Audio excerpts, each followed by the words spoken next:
Big boss എന്ന ഒറ്റ പരിപാടി കൊണ്ട് ജീവിതം തന്നെ മാറ്റിമറിഞ്ഞവരാണ് പലരും.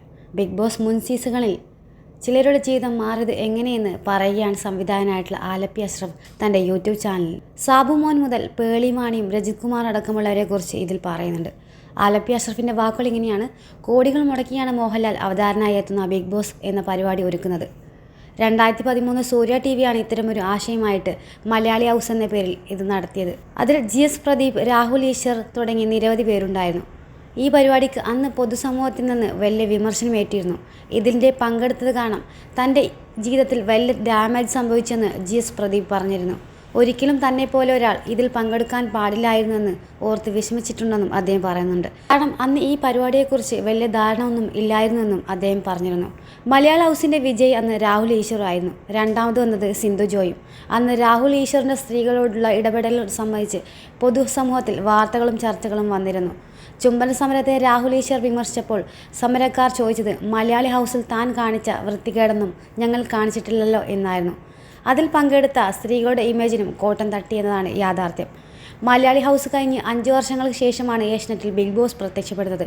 പേരിലും ഘടനയിലും ഉള്ള വ്യത്യാസങ്ങൾ ഒഴിച്ചാൽ രണ്ടും ഒരേപോലെ തന്നെയാണ്. ആദ്യ സീസൺ വലിയ കോളിളക്കം വിജയം സൃഷ്ടിച്ചു. ആ വിജയത്തിൻ്റെ വലിയൊരു പങ്ക് മോഹൻലാലിന് ഉള്ളതാണ്. ആദ്യ സീസണിൽ പങ്കെടുത്ത മത്സരാർത്ഥികളും സാബു മോൻ, രഞ്ജിനി ഹരിദാസ്, ശ്വേതാമേൻ, പേളിമാൻ തുടങ്ങിയവരായിരുന്നു. ആദ്യ സീസണിൽ തന്നെ തമ്മിലടിയും ചീത്തവിളിയും അപവാദവും ഉറച്ചിലും കൊങ്ങയ്ക്ക് പിടുത്തം തുടങ്ങിയ നിരവധി കലാപരിപാടികളും ആ ബിഗ് ബോസിലുണ്ടായിരുന്നു.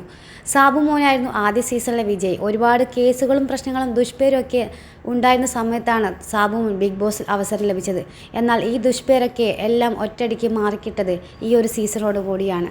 രജനിക്ക് കിട്ടുന്നത് പോലെ കയ്യടിയും സാബു മോൻ വാങ്ങിക്കൂട്ടി. റണ്ണറപ്പായിരുന്ന പേളിമാണിക്കുണ്ടായ നേട്ടം എന്ന് പറയുന്നത് ബിഗ് ബോസ് ഹൗസ് ഒരു സ്വയംവര പന്തലാക്കാൻ കഴിഞ്ഞു എന്നതാണ്. പേളിമാണി സുന്ദരമായ ഒരു മാതൃകാ കുടുംബജീവിതം നയിക്കുകയും സാബു മോൻ നല്ലവനായ ഉണ്ണിയായി മാറുകയും ചെയ്തത് ആ ഒരു ബിഗ് ബോസ്. ഇവർ രണ്ടുപേരും പ്രശ്നങ്ങൾക്കിടയിൽ നിന്ന് നല്ല ജീവിതം നേടിയെങ്കിലും ബാക്കി എല്ലാ സീസണിലും അങ്ങനെയായിരുന്നില്ല. പിന്നീടുള്ള സീസണിൽ ജനപിന്തുണ നേടിയവരൊക്കെ കുറിച്ച് പറഞ്ഞാൽ ഒന്ന് ഡോക്ടർ രജിത് കുമാറാണ്. ഏറ്റവും അധികം ജനപിന്തുണയുള്ള മത്സരാർത്ഥിയായിരുന്നു. എന്നാൽ പെൺകുട്ടികൾ ജീൻസ് ധരിച്ചാൽ ഗർഭപാത്രം ചുരുങ്ങുമെന്ന് പ്രസംഗിച്ചിരുന്ന ആളായിരുന്നു. എന്നാൽ അദ്ദേഹം ഒരു ക്രൂരത കാട്ടി. ഒരു പെൺകുട്ടിയുടെ അസുഖം ബാധിച്ച കണ്ണിൽ പച്ചമുളക് ഞരടി തേച്ചു കൊടുത്തു. ദശലക്ഷക്കണക്കിന് ആളുകളുടെ പ്രതീക്ഷയാണ് തെറ്റിച്ചത്. മറ്റൊരു മത്സരാർത്ഥി വീണ നായരായിരുന്നു. വളരെ കഷ്ടപ്പാടിലൂടെ നടന്നു വന്ന് കുടുംബജീവിതം കെട്ടിപ്പടുത്തി കലാരംഗത്ത് ശോഭിച്ചു നിന്ന താരമായിരുന്നു വീണ നായർ. നല്ല സ്വഭാവവും പെരുമാറ്റവും സുന്ദരിയും കലാകാരിയുമായിരുന്നു. ഭർത്താവിനെയും കുടുംബത്തെയും കുറിച്ച് വാതോരാതെ സംസാരിച്ചു.